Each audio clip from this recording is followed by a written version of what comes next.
Il y a une prison que personne ne voit, mais que tout le monde habite. Ce n'est pas une cage faite de murs ou de barreaux. C'est une illusion fabriquée dans le silence, une image qu'on se projette dans le noir, une vie qu'on croit réelle parce qu'on la ressent.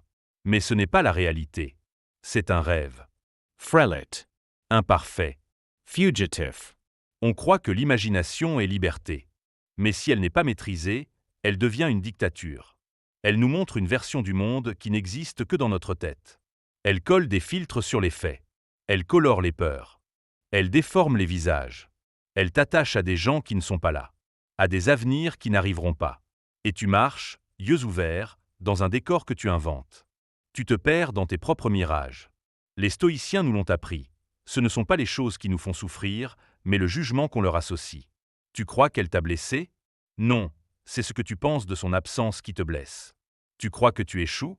Non, c'est l'idée que tu te fais de la réussite qui te ronge. Tu t'inventes des rêves, des films mentaux. Tu joues des scènes 1000 fois dans ta tête.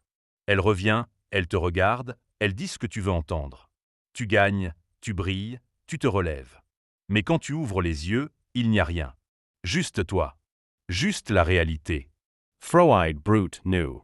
Et cette réalité, si tu ne l'acceptes pas, elle te brisera. Tu veux avancer, mais tu transportes des valises pleines de désirs qui ne t'appartiennent pas. Des attentes héritées. Des images d'Instagram. Des rêves qui ne sont pas les tiens. Tu veux l'amour, mais tu ignores ce que c'est. Tu veux le succès, mais tu refuses la discipline. Abonne-toi pour la deuxième partie.